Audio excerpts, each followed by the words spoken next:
Hello and welcome to Sport This Morning. I'm Cecilia Omolbe. It's great to have you join us again. I'm Tayo Salah. Okay. Okay, this is what the show looks like today. We're starting with football and CAF recognition for Super Eagles forward Victor Moses and defender Leon Balogun. Both players were named in the match day 4 for the 2018 World Cup qualifiers in Africa. You would have to say well-deserved, Cecilia. Yeah, definitely well-deserved. Our two best players, I would have loved them also to be there. Okay. Right. Okay, let's move on with the show now. We're talking the U.S. Open, and it's an all-American semis in the U.S. Open. That's for the women's singles. Venus Williams, Sloane Stephens, Madison Keys, and Coco Vandeweghe all made it through to the semifinals of the U.S. Open. The first time this is happening since 1981. That's a long time ago. All-American semis, of course, is also going to be all-American finals. Right, just like we said yesterday. Yep.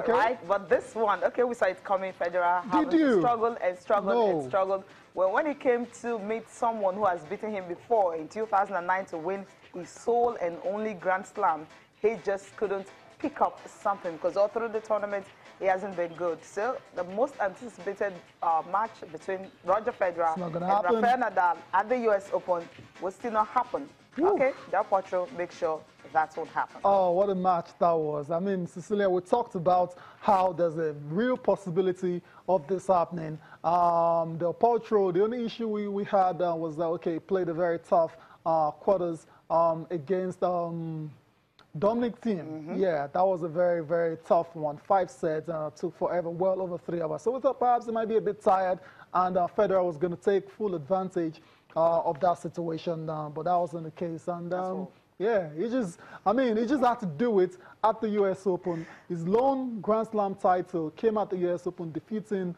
Roger Federer, and wow.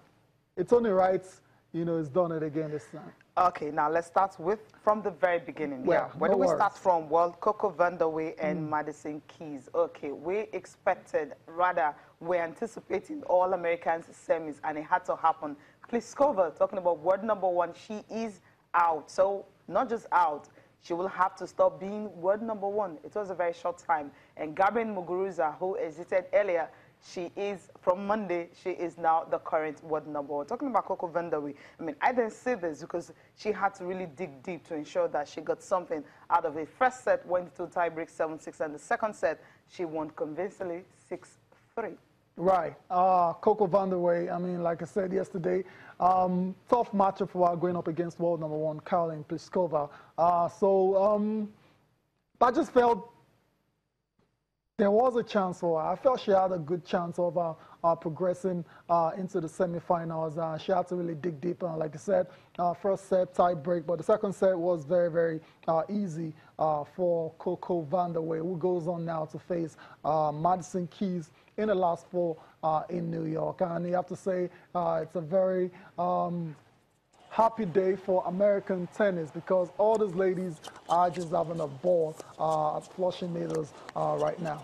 Yep, I mean, the shock was, I mean, we didn't expect it. We didn't see it coming because she was just being ruthless all through to upset that world number 1, talking about Coco Vandeweghe. I mean, Pliskova, she will be really feeling gutted right now. Of course. She didn't see this coming. Maybe she underrated her. Maybe that's the reason. No, I don't think she hasn't really speak or talked about it. But then we know that Coco Vandeweghe is one of the players right now to look out for. Just check it out. 1981, that was the last time you had the likes of Tracy Austin, Chris Evert, Martina Navratilova, Barbara Porter, all of them getting into the semifinals. But now you're having Madison Keys, Coco Vandeweghe, and of course Venus Williams and Sloane Stephens, all of them. Look at that. We just saw Lindsay Davenport there, who's the coach. Who's the coach of Madison Keys. It's good to see Madison Keys actually going through to the next round of the U.S. Open as well. So happy days for American tennis. Yeah, happy days for the women. Right, for the women alone, right? Because the other guys, the guys, okay. No way. Okay, we'll listen now to Madison Keys.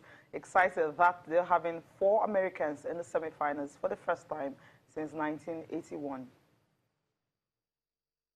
Okay, while we're waiting for that particular track, it was really an interesting thing she said, because she never thought it was going to happen. She felt, okay, you have other stars who are bigger, you know, who could, you know, get into the top four, especially still having world number one. But what we have right now, outside Venus Williams, who has won a Grand Slam, Right. the other three haven't won anything at all. No, they haven't at all, and that's a big shame. So that obviously says she has all the experience on her side, and you have to say, if you want to put money on someone going all the way, you want to put it on Venus.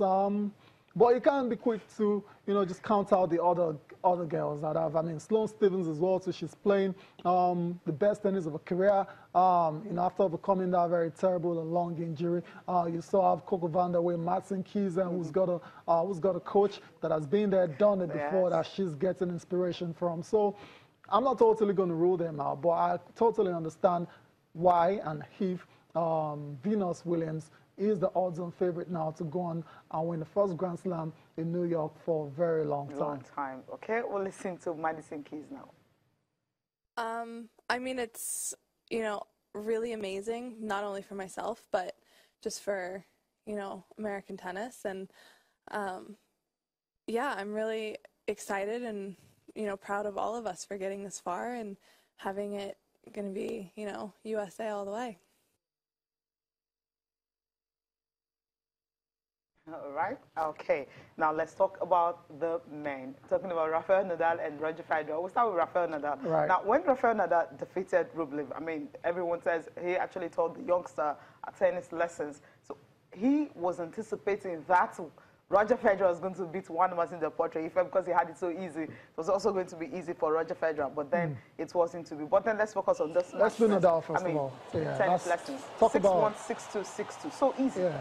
Talk about taking someone to school. That's exactly what Rafael Nadal did against this youngster who was very talented, Andrei Rublev. It was a very easy match, as the scoreline suggests. Straight set, 6-1, 6-2, 6-2. And that ended in just well over 1 hour. So not a surprise for me. Nadal is difficult to stop at this moment. 21 winners. Incredible.